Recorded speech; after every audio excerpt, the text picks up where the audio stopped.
de l'Église, un thème très important. Aujourd'hui, nous parlerons de la coordination. Amen. Nous parlerons de la coordination, c'est-à-dire l'assemblage des parties d'un tout en vue d'obtenir des résultats conséquents. La coordination, c'est très important pour l'Assemblée de Dieu, pour l'Église de Dieu. Alléluia. Parce que Dieu est un Dieu d'ordre. Et le Seigneur aimerait que là où nous le servons, qu'il puisse y avoir de l'ordre. Amen. Parce que quand il y a le désordre dans l'Église du Seigneur, cela profite à l'ennemi. Amen. Amen. Donc, sans plus tarder, nous avons 2 versets à lire. Et c'est dans l'Épître aux Éphésiens. Nous commençons par le chapitre 2, le verset 21. Chapitre 2, le verset 21. Épître aux Éphésiens.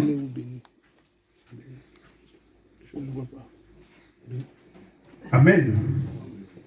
La Bible dit, nous nous levons quand nous lisons la parole du Seigneur. La Bible dit, en lui, tout l'édifice bien coordonné s'élève pour être un temple saint dans le Seigneur. Amen. Amen. Et au chapitre 4, le verset 16, la Bible dit, c'est de lui et grâce à tous les liens de son assistance que tout le corps bien coordonné et formant un solide assemblage tire son accroissement selon la force qui convient à chacune de ses parties et s'édifie lui-même dans l'amour. Amen. Amen. Nous pouvons nous asseoir. Dans ces 2 passages de l'Épître aux Éphésiens que nous venons de lire, certainement nous avons dû remarquer que l'apôtre Paul, par 2 fois, il parle de la coordination. Que ça soit en ce qui concerne l'édifice, que ça soit en ce qui concerne le corps. Amen. Parce que la Bible, quand elle parle de l'Église, la Bible prend cette métaphore, cette image, cette illustration du corps humain et d'une maison, l'édifice. Alléluia. Donc, de la même maison qu'est composée une maison, de la même façon qu'est composé le corps humain, c'est de la même façon que doit être composée l'Église du Seigneur. Amen. C'est un assemblage de plusieurs parties. L'autre fois, nous avons parlé des pierres, les pierres précieuses. Quand le Christ a dit, Pierre, sur toi, ce rocher, je bâtirai mon église. Alléluia. Donc, le Seigneur bâtit son église comme on bâtit un édifice. Alléluia.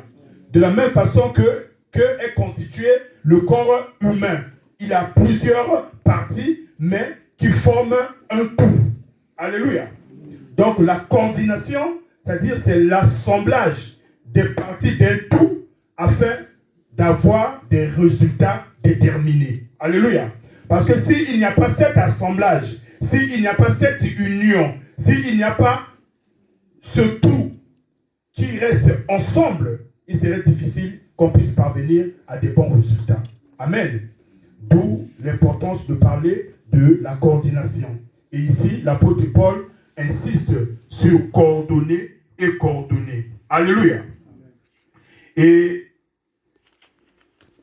en ce qui concerne notre assemblée, nous avons besoin de cette coordination.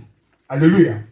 Il y a réellement un impératif, celui de coordonner notre travail ensemble pour le rendre efficace. Car chacun, nous avons reçu de la part du Seigneur un certain don, un certain talent, une certaine qualité que nous devons mettre en exergue tous ensemble afin que l'œuvre de Dieu puisse avancer. Alléluia. Une maison ne se construit pas toute seule, mais une maison se construit ensemble. Amen. D'où l'importance de cette coordination. La Bible dit, en lui, tout l'édifice bien coordonné s'élève pour être un temple saint dans le Seigneur. Les mots en lui, c'est-à-dire en Jésus. Et ces mots marquent le rapport que toi et moi, nous devons avoir avec le Seigneur et les uns avec les autres. Alléluia. Il faudrait qu'il y ait un rapport des chrétiens que toi et moi nous sommes. Et ce rapport que nous avons les uns avec les autres, c'est le même rapport que nous avons avec le Seigneur. Nous devons nous accrocher à Dieu. Parce que sans le Seigneur, nous ne pouvons absolument rien faire. Nous pouvons avoir des compétences. Nous pouvons avoir des talents, des dons. Mais si nous les exerçons en dehors du Seigneur, alléluia, cela ne portera pas du fruit digne. Le fruit que le Seigneur aimerait que toi et moi, nous puissions porter. Alléluia. Donc, le but que nous poursuivons, j'aimerais parler de cette assemblée. Le but que nous poursuivons dans LPJC, c'est de former un temple saint. Un temple saint dans lequel l'Esprit de Dieu va résider. Un temple saint dans lequel l'Esprit de Dieu va habiter et il va manifester toute la puissance du Seigneur. Alléluia. Amen. Afin qu'il puisse y avoir un bon témoignage en ce lieu, afin qu'il puisse y avoir un bon témoignage concernant cette église. La Bible dit que au temps de l'église primitive, Dieu appuyait le témoignage de l'église par des signes, par des prodiges et par des miracles. Alléluia. Amen. Dieu appuie le témoignage. Mais pour qu'il puisse y avoir un bon témoignage, il faudrait que nous soyons unis. Alléluia. Il faudrait qu'il puisse y avoir une vraie coordination entre nous et avec le Seigneur. Amen. Voilà pourquoi tout édifice ou bien toute assemblée qui veut se développer et qui veut perdurer dans le temps a besoin de trois choses. Les trois choses dont elle a besoin, tout est dit dans la parole de Dieu, pour que LPJC soit formé selon la volonté de Dieu, construit, édifié selon la volonté de Dieu, pour que notre assemblée puisse perdurer dans le temps. Elle a besoin de trois choses. Amen. Et la première des choses, c'est qu'elle a besoin de bonnes bases solidement établies et affermies. Il faudrait qu'il y ait des bases. Il faudrait qu'il y ait un affermissement. Alléluia. Parce que sans cela, bien aimé, tout ce que nous ferons sera vain. Voilà pourquoi aujourd'hui, dans le monde, il y a beaucoup d'associations qui se forment et après quelque temps, on n'en parle plus. Amen. C'est le récit des événements passés. Mais en ce qui concerne l'église de Dieu, ça ne doit pas être le récit des événements passés. Alléluia. Parce que l'église de Dieu, elle est là pour perdurer dans le temps. Alléluia. Jusqu'à ce que le Seigneur revienne pour la prendre. Alléluia. Une église que lui, quand il reviendra, il trouvera sainte. Alléluia. Amen. Donc, la première des choses, pour que cet édifice qu'on appelle LPJC soit édifié,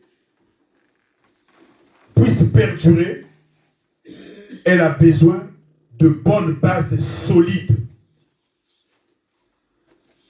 Et ces bonnes bases solides, bien affermies, que nous avons besoin, toi et moi, dans cette assemblée, c'est le témoignage de Jésus-Christ.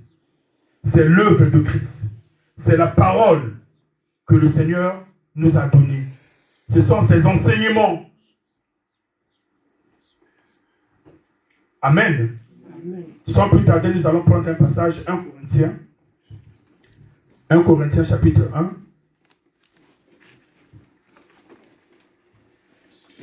1 Corinthiens chapitre 1, du verset 4 au verset 7.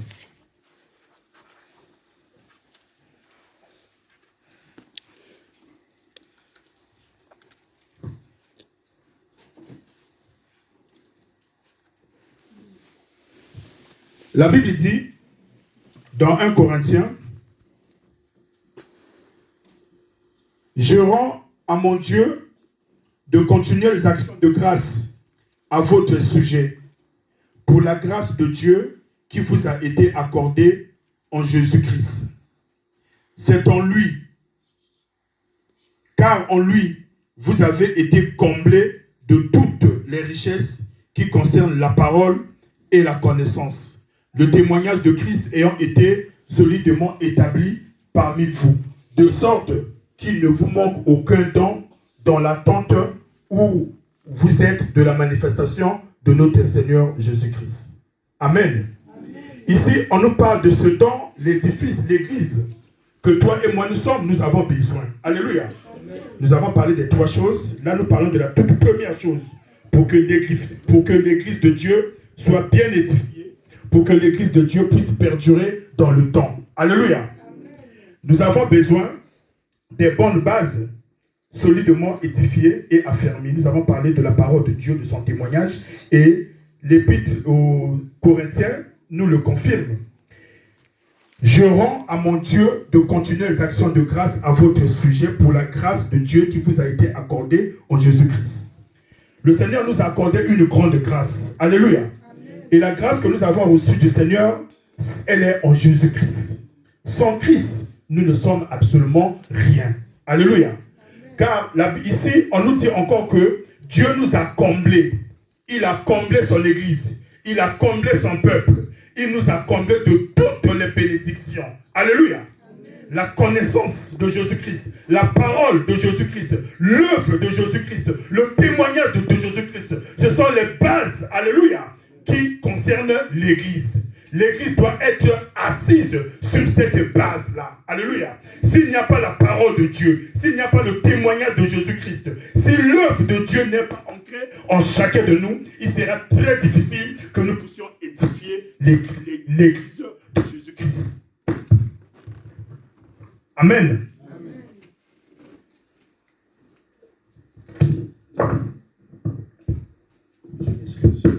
Alléluia. Nous avons besoin de ces bases. Nous avons besoin que la parole de Dieu soit ancrée en nous. Nous avons besoin de la saine doctrine de Christ, les enseignements de Jésus-Christ lui-même. Ne cherchons pas à ce que nous puissions entendre des bonnes paroles qui nous mèneront certainement un jour à la perdition. Parce qu'aujourd'hui, le peuple de Dieu aime qu'on puisse lui chatouiller les oreilles. Alléluia. Le peuple de Dieu aime écouter les choses qui leur plaisent. Amen. Alléluia. Mais il est grand temps que nous puissions être affermis, édifiés, selon les bases que la parole de Dieu nous parle. Le témoignage de Jésus-Christ, l'œuvre de Christ. Quand nous lisons la Bible, il y a un livre qu'on appelle les Actes des Apôtres. Alléluia. Pourquoi on dit Actes des Apôtres? Parce qu'ils ont posé des actes. Alléluia. Ils ont posé des actes parce qu'ils avaient des bases solides. Amen. Ils avaient des bases solides. Ils avaient la parole de Dieu qui était en eux. Ils étaient conduits par l'Esprit de Dieu. Amen. Toute église doit avoir ces bases-là. Alléluia. Parce que sans la parole de Dieu, bien aimé, tout ce que nous ferons sera vain. Il faudrait que la parole de Dieu soit en nous. Voilà pourquoi Christ disait, si vous demeurez en moi et que ma parole demeure en vous. Alléluia. Parce qu'il faudrait que la parole de Christ demeure en nous et que nous demeurons en lui. Alléluia. Amen. Il dit, demandez tout ce que vous voudrez et cela vous serait accordé. Amen. Il faudrait qu'il y ait cette complicité entre le peuple de Dieu et son Sauveur, son Seigneur. C'est au travers de la parole de Dieu. De ce que le Seigneur Jésus-Christ nous a laissé, il nous a laissé son enseignement. Il ne nous a pas enseigné les choses qu'aujourd'hui nous écoutons dans les églises. Le Seigneur nous appelle à la sanctification. Nous devons être saints parce que le temple que lui, il viendra rechercher, c'est un temple saint. Parce que le Saint-Esprit de Dieu ne peut pas vivre là où il y a le désordre. Alléluia. Amen. Il ne peut pas vivre là où il y a le désordre, là où il y a le chaos. La Bible dit qu'au jour du commencement, quand la terre était informe et vide, l'esprit était là, mais il était au-dessous. Alléluia. Il mouvait au-dessous des eaux. Alléluia. Mais il n'était pas là où il y avait le désordre, là où il y avait le chaos. Mais grâce soit rendue à notre Seigneur, lui qui n'aime pas également le désordre, il dit que la lumière soit et la lumière fut. Amen.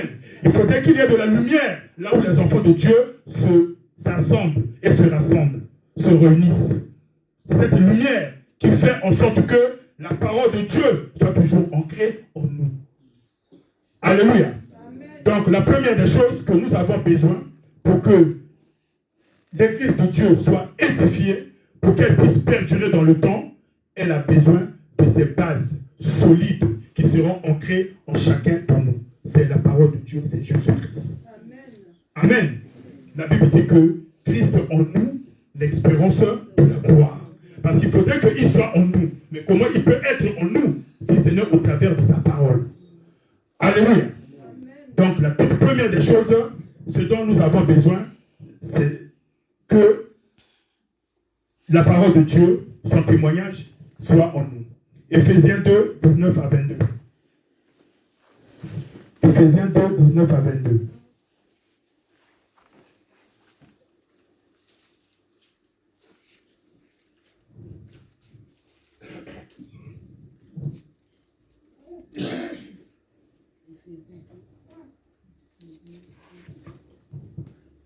Amen. La Bible déclare, ainsi donc, vous n'êtes plus des étrangers ni des gens du dehors, mais vous êtes concitoyens des saints, gens de la maison de Dieu. Vous avez été édifiés sur le fondement des apôtres et des prophètes, Jésus-Christ lui-même étant la pierre angulaire. En lui, tout l'édifice bien coordonné s'élève pour être un temple saint dans le Seigneur. En lui, vous êtes aussi édifiés pour être une habitation de Dieu en esprit. Alléluia. Nous sommes une habitation de Dieu en esprit. Nous avons été édifiés sur les mêmes fondements que les apôtres, que les prophètes. Alléluia. Bien-aimés, ce fondement, c'est la parole de Dieu. Alléluia. Ce fondement, c'est la parole de Dieu. Et voilà pourquoi la Bible nous demande que nous puissions méditer à tout moment cette parole. Qu'elle ne s'éloigne point de nos bouches. Alléluia. Que nous puissions méditer la parole de Dieu. Parce que sans la parole de Dieu, bien aimé, tout ce que nous ferons n'aura pas de sens en ce qui concerne l'œuvre de Dieu. Et la deuxième chose que nous avons besoin dans l'Église, c'est que l'Église a besoin d'un engagement de qualité de la part de chacune de ses parties. De chaque membre qui compose cette Église, l'Église a besoin d'un engagement de qualité. Un bon engagement. Que chacun puisse s'engager à l'œuvre de Dieu. Qu'il n'y ait pas seulement quelques personnes, mais que tous nous puissions nous lever afin que l'œuvre de Dieu aille de l'avant. Amen. Amen. Quand je parle engagement, je fais allusion au sacrifice. Parce que personne ne peut servir Dieu sans le sacrifice. La Bible dit que Jésus-Christ est notre modèle par excellence. Et c'est lui qui a dit, je suis le chemin, la vérité et la vie. Nul ne peut aller au Père sans passer par moi. L'apôtre Paul dit, imitez-moi comme moi, j'imite le Christ. Alléluia. Bien-aimé, la vie chrétienne, c'est une vie d'imitation. Parce que personne n'a jamais vu Dieu. Alléluia. Seul le Fils qui est venu sur terre, qui nous a fait voir la gloire du Père par rapport à ses actes, par rapport à ses œuvres, par rapport à son témoignage, par rapport à la façon dont lui, il a vécu sur terre. Alléluia. Amen. Et nous savons de quelle manière lui, il a servi le Père. C'est le sacrifice. Un parfum de bonne odeur que le Seigneur a créé.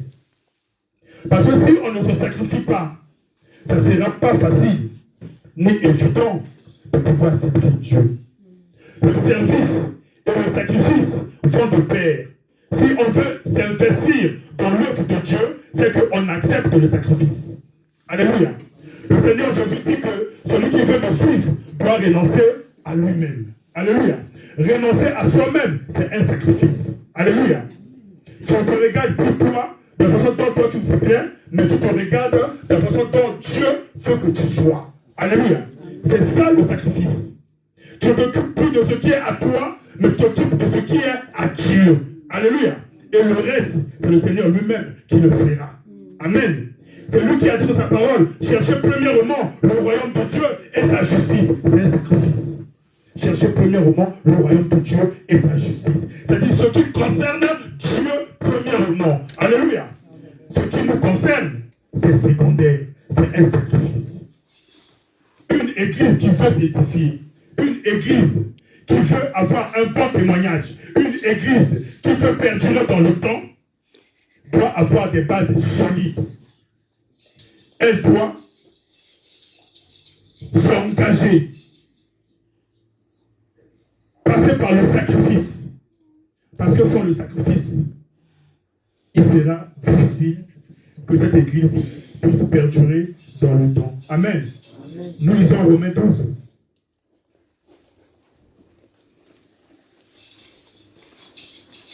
Je lis au nom du Seigneur. Romains 12 à partir du premier verset. Je vois que tout est au tableau.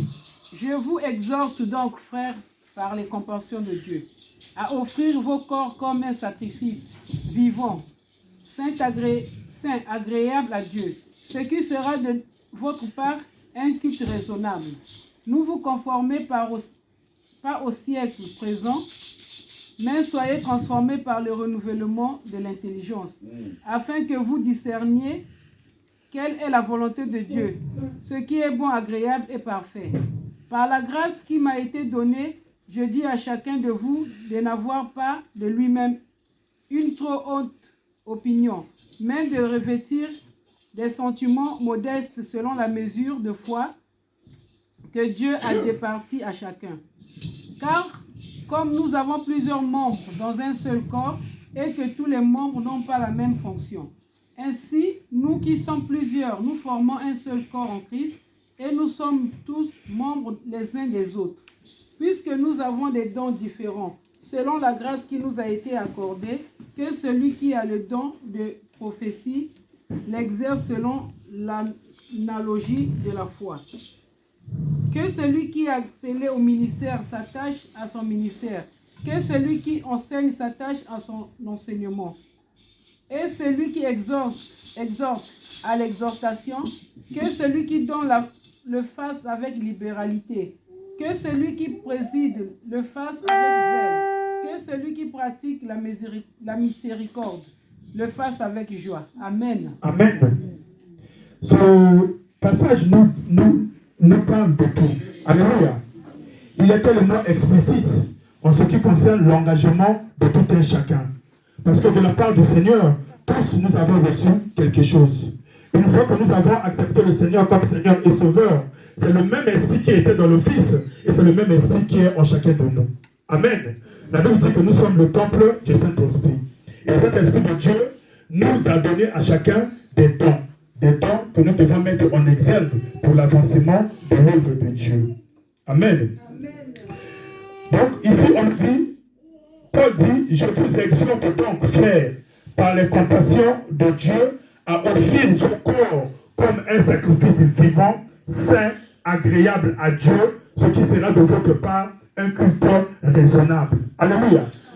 Un culte raisonnable, bien aimé, ce n'est pas parce qu'on passe ici, il y a la musique, il y a des chanteurs, on se lève, on prie, on crie. Alléluia. Un culte raisonnable, ce qui touche le cœur de Dieu. Alléluia. C'est le sacrifice. C'est le sacrifice. Alléluia. Et toi et moi, nous savons comment le Seigneur Jésus-Christ a servi le Père. Comment il a accompli la mission qui lui était allouée sur cette terre. C'est à Golgotha. Alléluia. Qu'il a dit, Père, tout est accompli. Alléluia. C'est ça le service de Dieu. C'est le sacrifice. Amen. Il dit, offrez vos corps comme un sacrifice vivant, saint, agréable à Dieu. C'est ça le culte raisonnable que Dieu agrée. C'est ça le culte raisonnable que Dieu attend de chacun de nous. Amen. C'est cet engagement-là de qualité. Dieu n'est pas Dieu. On ne peut pas tromper Dieu. Alléluia. Bien aimé, quand il s'agit de ce qui nous concerne, nous savons nous sacrifier pour les choses qui nous concernent.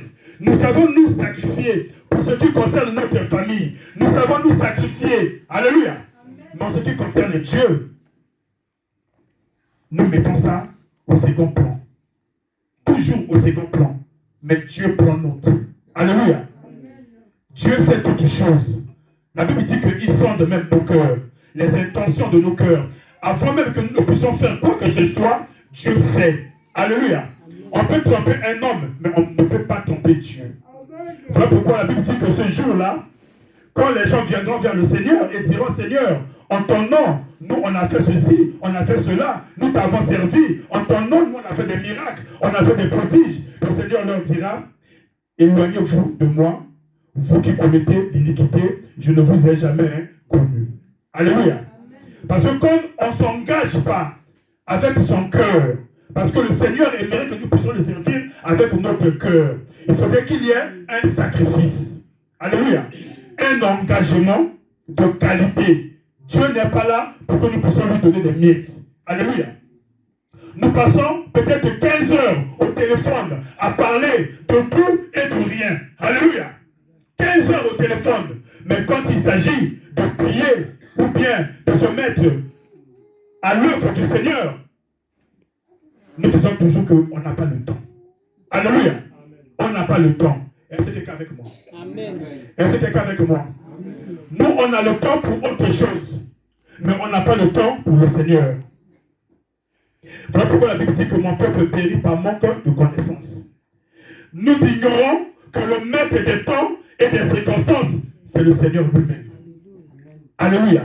Si nous avons le temps, c'est parce que lui, il nous l'a donné. Et nous le consacrons, pas pour lui, mais nous le consacrons pour autre chose.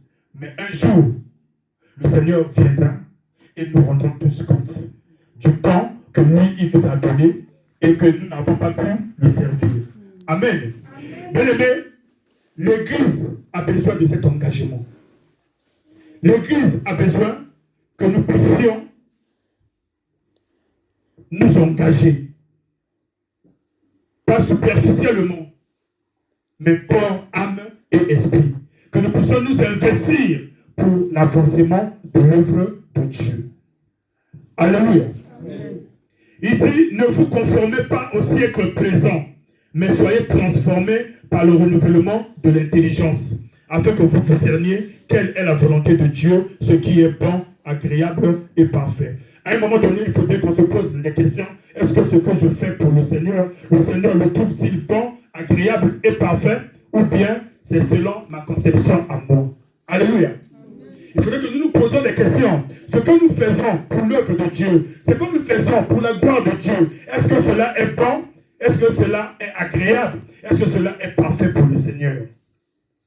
C'est la question que nous devons constamment nous poser. Quelqu'un avec moi ce matin? Amen. Même si je ne suis pas en pleine forme, mais le Saint-Esprit de Dieu est avec moi. Alléluia. Amen. Bien aimé, la crainte de Dieu, c'est ce qui doit déterminer notre vie spirituelle. La crainte de Dieu, c'est ce qui doit déterminer le service que nous faisons dans la maison du Seigneur. Parce que si nous ne craignons pas Dieu, si nous ne connaissons pas sa volonté, il serait difficile qu'il puisse agréer tout ce que nous faisons. Alléluia. Amen. Nous nous retrouverons comme ces gens qui avaient dit, Seigneur, en ton nom, nous on a fait des miracles. En ton nom, nous on a rempli des stades. En ton nom, nous on a eu à faire des séminaires. Mais le Seigneur dira, je ne vous ai jamais connu. Alléluia. Et la Bible dit que de telles personnes, le Seigneur dira, mettez-les dehors. Là où il y a des pleurs, là où il y a des grincements de dents. Est-ce que quelqu'un est avec moi? Amen. Alléluia. Amen. Par la grâce qui m'a été donnée, je dis à chacun de vous de n'avoir pas de lui-même une trop haute opinion, mais de revêtir les sentiments modestes selon la mesure de foi que Dieu a départie à chacun. La foi que moi j'ai, ce n'est pas la foi que le frère Willy a. Alléluia. Amen. La foi que papa Timothée a, ce n'est pas la foi que papa Jacques a. Alléluia. Amen. Chacun, Dieu nous a donné une portion de foi. Et c'est à partir de cette portion de foi et le don de l'esprit qui est en chacun de nous, nous allons nous sacrifier. Alléluia. La façon dont moi je me sacrifie pour l'œuvre de Dieu, ce n'est pas la même chose que vous allez vous sacrifier. Mais le Seigneur nous appelle tous à un sacrifice. Alléluia. Le Seigneur nous appelle tous à un sacrifice. On ne peut servir Dieu sans le sacrifice. Nous avons tous reçu la foi. La Bible dit qu'il est l'auteur et le consommateur de notre foi. Donc il a créé en chacun de nous une foi. Alléluia. Parce que nous sommes en Christ.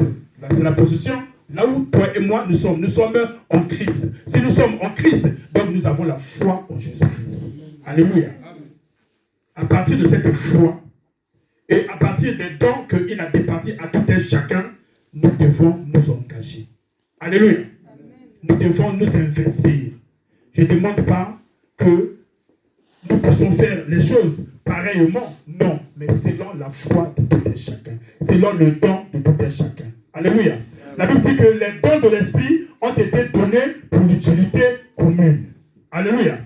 Pour l'utilité commune. Si Dieu t'a placé en ce lieu, il sait pourquoi. Amen. Il aimerait que ce que lui a placé en toi, tu puisses l'appliquer en ce lieu pour l'avancement de son œuvre. Afin que son œuvre aille de l'avant. Alléluia. Amen. Il dit, car comme nous avons plusieurs membres dans un corps et que tous les membres n'ont pas la même fonction, ainsi nous qui sommes plusieurs, nous formons un seul corps en Christ et nous sommes tous membres les uns les autres. Nous nous dépendons les uns les autres. Alléluia. Amen. Dans une église, le corps de Christ, tout le monde est important. Tout le monde a son importance. Alléluia. C'est ça ce qu'on appelle la coordination. Parce que nous devons coordonner nos efforts, coordonner notre travail, coordonner nos talents pour que cela soit efficace. Ne laissons pas qu'il y ait seulement les mêmes tous les jours, les mêmes à chaque fois. L'œuvre de Dieu, ce n'est pas l'œuvre d'un homme, mais c'est l'œuvre de Dieu. Donc Dieu a choisi des hommes afin que son œuvre soit parfaite. Alléluia. Dieu a choisi des hommes afin que son église soit édifiée. Il n'a pas choisi un homme, ni deux, ni trois, mais nous tous. Alléluia. Nous avons chacun une fonction, mais nous devons être modestes. Le Seigneur demande l'humilité. Nous devons être humbles. Alléluia. Nous devons savoir